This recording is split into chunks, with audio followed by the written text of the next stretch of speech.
All right, you're welcome to Adborn Real Estate Insights. And the reason for this is that it helps you to make one of the best real estate family wealth decisions. And also for those who are in our community that doesn't have any real estate background, this training will help you to catch up. So today's training topic says crowdfunding, building your real estate portfolio.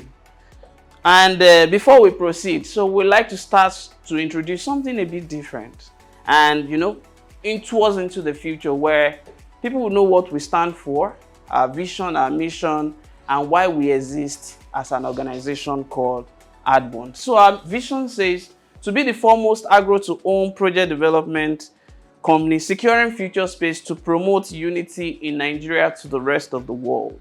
And then our mission statement says engaging professionals in order to deliver wealth creation through the secured space in bond agricultural practice and home hospitality project development. And we lean on these values called ITIDE: innovation, trustworthiness, integrity, excellent execution, and delivery. So, and what are the purpose upon which we lean on? We create and secure a future space for Africans to call home. We foster unity among our people nationwide and globally. We create wealth for our people to improve self-value and social status to our nation and our people, simultaneously being an agro-to-home property owner, to contribute to the agricultural sector and the GDP of our nations in Africa, to create an environment of dignity, excellence, and convenience where people will flourish, to ensure there is no weak, no poor, all rich, all strong in the agro-to-home real estate ownership sector, to help simplify and make real estate ownership and transfer easy, because they said real estate liquidity is difficult. We are working every day to make it easy. And then the last part says to be your reliable and dependable land and landed property manager to serve you from generation to generation.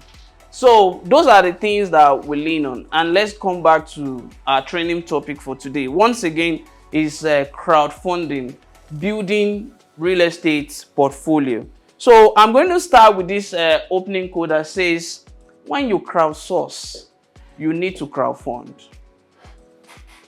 What do you understand by crowdsourcing? Crowdsourcing means you looking for one of the best ideas in the world that you can put your little finance. And the moment you do that, then what will help you to power it, because you are picking one of the best ideas. So you have to, and we say something, life is a cycle. And there is money, there will be night. So, and for easy crowdfunding, we make the right benchmark for it. So what is the definition of crowdfunding?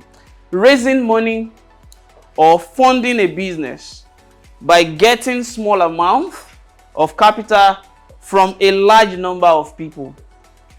You want to fund an idea, you want to fund a business, but instead of you looking for one person that will give you the entire money, you are trying to okay, why not let us look for multiple people to bring more funds into whatever you have conceptualized.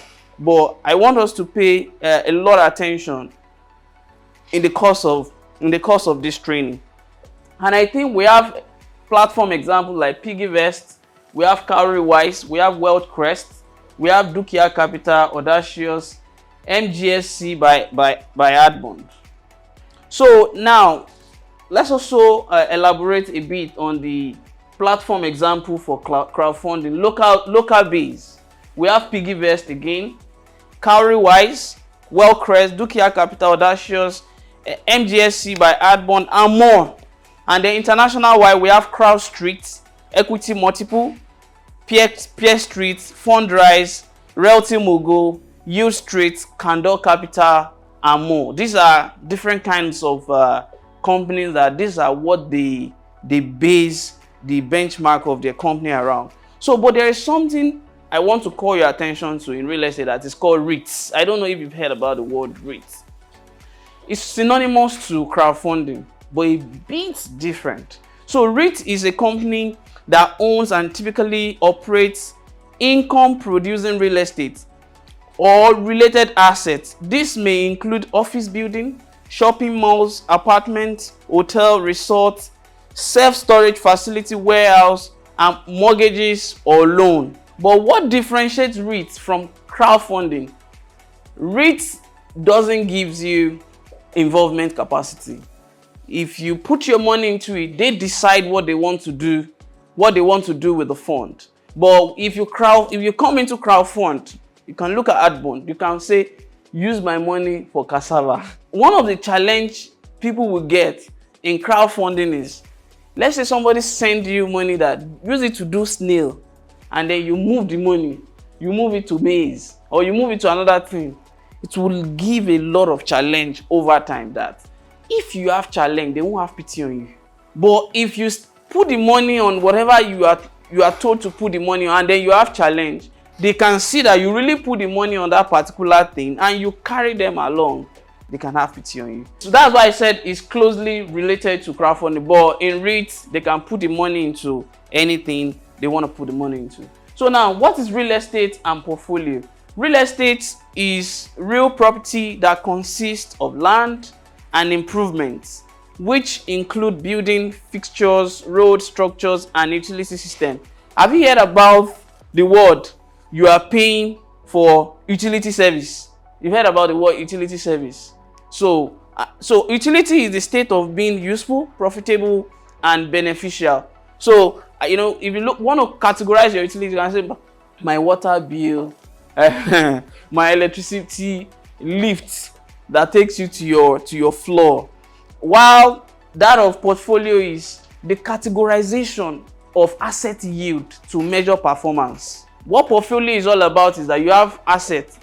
You remember we've done something around portfolio that we classify agriculture, we classify buildings. You understand? So this will help you to know if it's maize that is doing well in your agri assets. Fund all the money in that direction, and not just focus on, which I said we have experienced way back at Adbond, that we'll make money profit from land. We'll go and pour it inside agri, and then we'll come back to zero. We'll come back to zero level. So why not put more money into what works? And then that was what makes us go strictly into agri showroom for agri base. So now, types of real estate.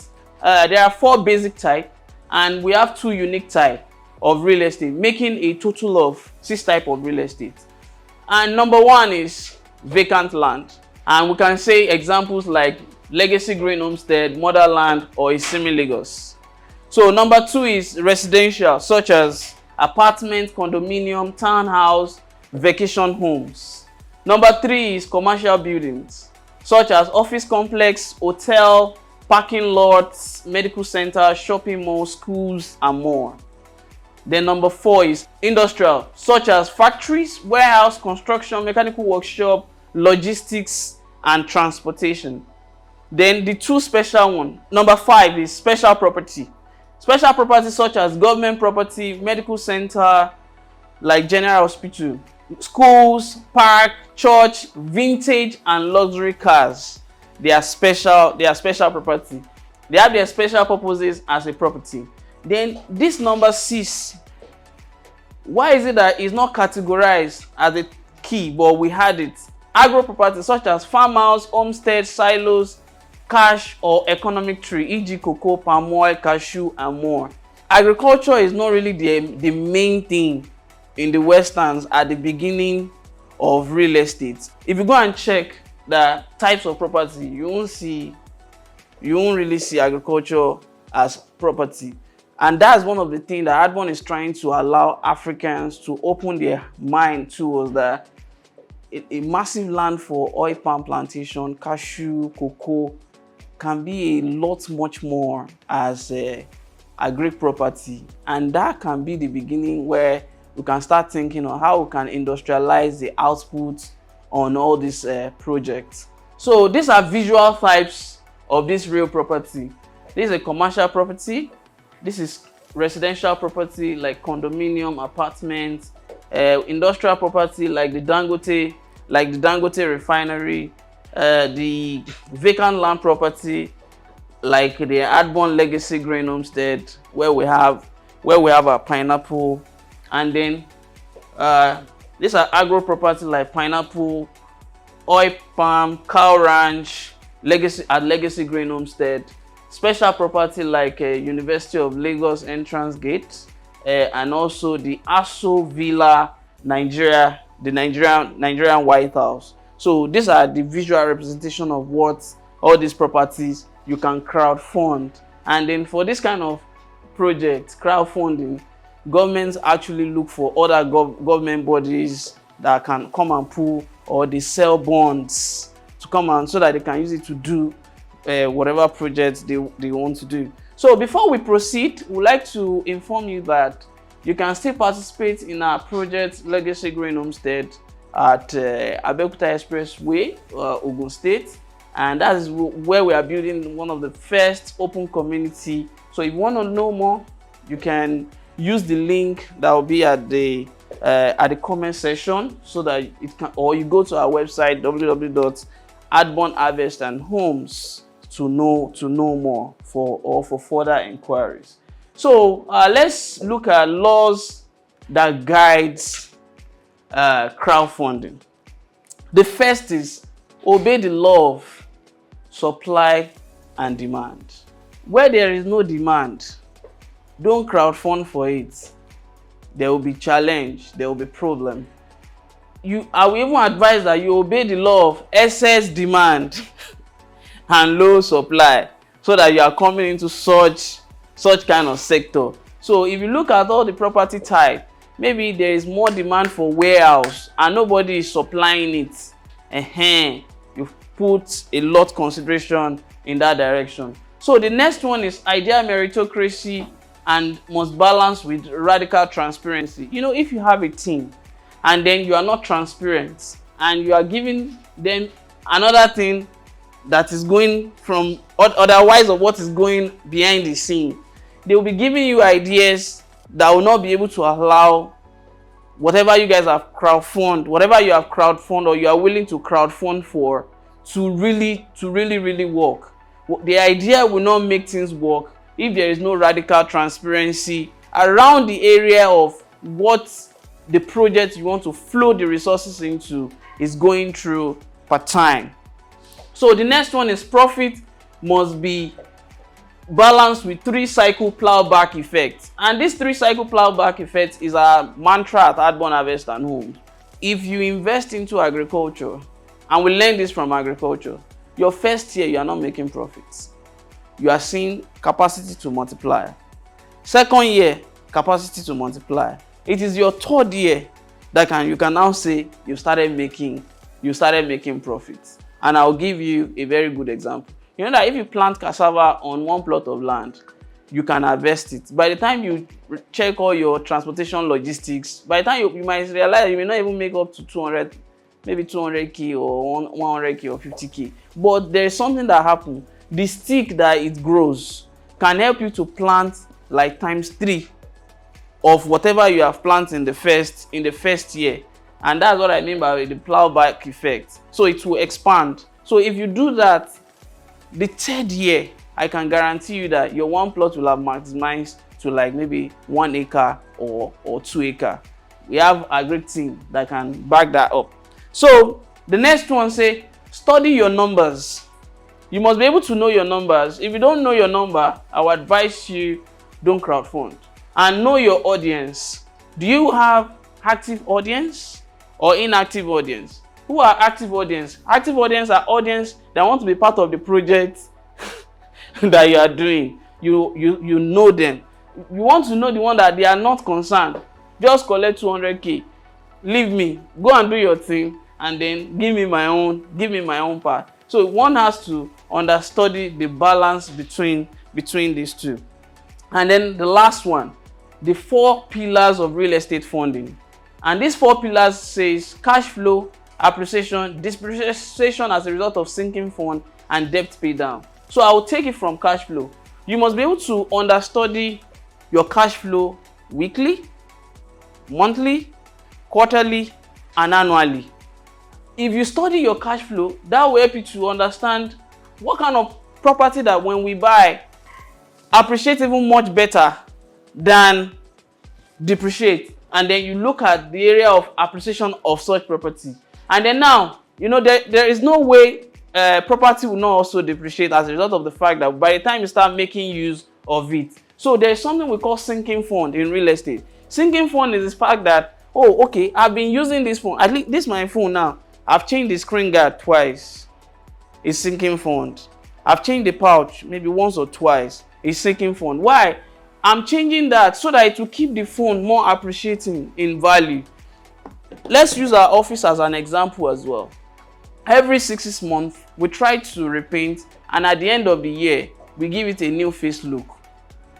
Is it like we just want to waste the money? No. We want it to look better so that we can appreciate it as human, or is adding appreciation to whatever we are doing. And I can guarantee you that there is nobody that comes in here, either as a villa owner, and see us like they don't appreciate what we are saying out there that we want to offer to them. And then the last part is debt pay down. Some of the time that you will be able to sell, imagine you have said you are selling a property to someone and then it's paying you in 12 months. And then you have also promised your investor you are paying them in 12 months. Do you consider the fact that some of these people that are on your debt pay down, they may not complete their payment within 1 year? So these are all the reasons that when you work with this safety measure, it will really, really, really guide your effective crowdfunding for maximum results. So now, bonus, be trustworthy and honest to self. I'm not even talking about integrity now, because integrity is to others. Once you are honest to self, then to be integrity to others will be a lot seamless. Then the next one says, document what works and eliminate what is not working. There is no try and error because of the fact that you go out there to go and source. You cannot put crowdfunded money into try and error. It will not work. And that's why when you see most organizations that start with fundraising without using their own fund to start whatever they want to start, and they've not studied their number, over time to sink down, because we have a principle at that one that whatever you use to start something is what you have to use to continue to sustain it. So my recommendation number 1 says, reminding us one more time, obey the law of demand and supply and crowdfund as a marathon relay race. If you start with crowdfunding, you keep doing crowdfunding. So the next one says, fund for a focal value chain, not the entire value chain. You know that in agri there are a lot of value chain. Farm tools, the seedlings, people that works on site, harvesting, logistic, agro-processing, manufacturing and equipment. So don't put crowdfunded money into all of them. Pick a niche. Look at different types of property. Is it residential you like? Focus on residential. Or is it commercial that works for you? Focus on commercial. And that's why if you see some real estate investors, their own might be residential property. Some might be warehouse. You will be wondering, how are these people renting warehouse?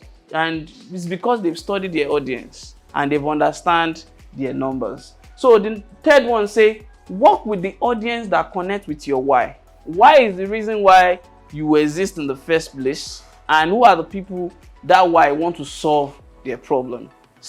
Work with them, connect with them. Then the last one say, grow with that audience with total integrity.